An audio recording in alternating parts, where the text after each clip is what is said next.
AP CM Chandrababu నాయుడుపై YCP MLA Tatiparthi Chandrasekhar సంచలన comment చేశారు.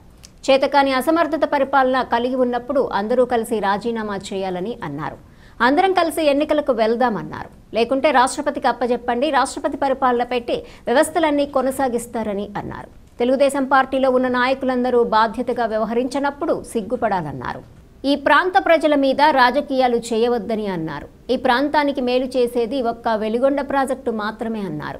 ఈ వెలిగొండ ప్రాజెక్టుపై నీచమైన రాజకీయం చేస్తే ఇక్కడ ఉన్న పేదవాడు గొంతు ఎండి మరణిస్తాడని అన్నారు.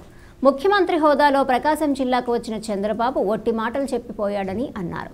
ఎన్నికల సమయంలో చంద్రబాబు మార్కాపురాన్ని జిల్లాగా చేసిన తర్వాతే మార్కాపురంలో అడుగు పెడతానని అన్నారని, ఇప్పుడు ఎలా దాటవేస్తారని అన్నారు.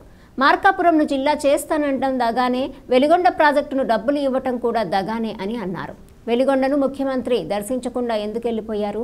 ఎందుకంత భయం? ఎందుకు వెనుతిరిగి వెళ్ళిపోయారని అన్నారు. ధర్నాలు చేస్తారని, నిలదీస్తారని, నిరసనలు ఎదుర్కోలేక ఎందుకు వెనుతిరిగి వెళ్లారని అన్నారు. 2 బడ్జెట్లలో వెలిగొండకు కేవలం 309 కోట్లు మాత్రమే కేటాయించారని, రానున్న 3 సంవత్సరాల్లో ఇదే పందాను మీరు కొనసాగిస్తే 4,000 కోట్లు ఎప్పుడు ఇస్తారని అన్నారు. 3,20,000 కోట్ల రూపాయల బడ్జెట్లో 1,000 కోట్లు కూడా కేటాయించకపోతే ఏమైనా నష్టం జరుగుతుందా అని అన్నారు. వెలిగొండకు ప్రకటించకపోతే నష్టం జరుగుతుంది. ఇక్కడ భూములు ఎండి ప్రజల ప్రాణాలు పోతాయని అన్నారు. రైతులు ఆత్మహత్యలు చేసుకోవటం తప్ప మరో మార్గాలు ఉండవని అన్నారు. నీటి ఎద్దడితో గుక్కెడు నీళ్ల కోసం బిందెలు పట్టుకుని రోడ్లపైకి ప్రజలు పరుగులు తీసే పరిస్థితి ఇక్కడ ఉందన్నారు. ఇక్కడ అనేక సమస్యలు ఉన్నా ఈ ప్రాంతాన్ని దగా చేస్తున్న ఈ చంద్రబాబు నాయుడు పరిపాలనకు, వారి నిర్ణయాలకు వ్యతిరేకంగా ప్రకాశం జిల్లాలో ఉన్న మంత్రుల విధానాలు, చర్యలకు వ్యతిరేకంగా వెలిగొండ ప్రాజెక్టుపై పాదయాత్ర చేస్తానని అన్నారు. రాజీనామా చేయండి. చేతగాని అసమర్థ నాయకత్వం కలిగి ఉన్నప్పుడు రాజీనామా చేయండి. మళ్ళీ ఎలక్షన్స్కి పోదాం, లేదా రాష్ట్రపతి గారికి అప్పచెప్పండి, రాష్ట్రపతి పరిపాలన పెట్టి వ్యవస్థలన్నింటినీ కొనసాగిస్తారు. సిగ్గుపడండి. తెలుగుదేశం పార్టీలో ఉన్నటువంటి నాయకులు సిగ్గుపడండి. బాధ్యతగా వ్యవహరించండి. ఈ ప్రాంత ప్రజల మీద మీ రాజకీయాలు రుద్దకండి.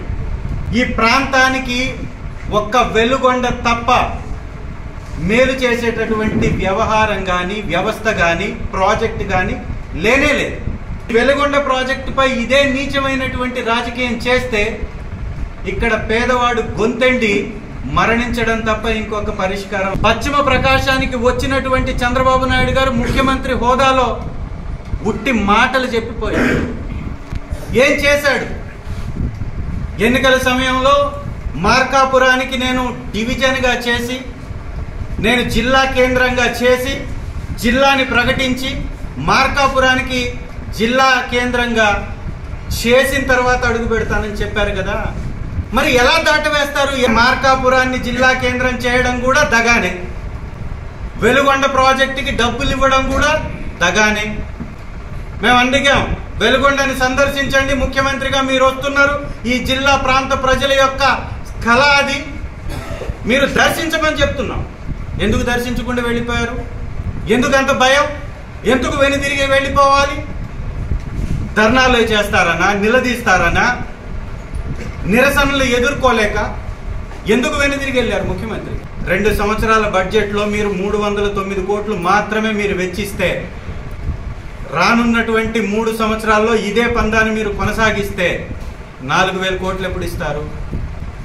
3,20,000 కోట్ల రూపాయల బడ్జెట్లో 1,000 కోట్లు కూడా కేటాయించకపోతే ఏం నష్టం జరుగుతుంది? వెలుగొండకు ప్రకటించకపోతే నష్టం జరుగుతుంది. ఇక్కడ భూములు ఎండుతాయి, ప్రాణాలు పోతాయి, రైతులు ఆత్మహత్యలు చేసుకోక వేరే మార్గమే లేదు. నీటి ఎద్దడి కలిగినటువంటి ఈ ప్రాంతానికి గుక్కెడి నీళ్ల కోసం బిందెలు పట్టుకుని రోడ్ల మీదకి ప్రజలు పరుగులు తీస్తున్నారు.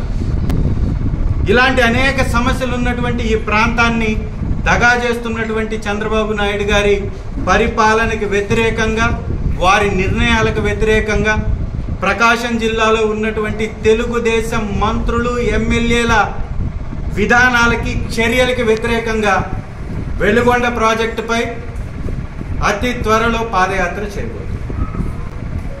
ఖచ్చితంగా వెలుగొండకి ఎవరు మంచి చేశారో ప్రపంచానికి తెలుపబోతుంది.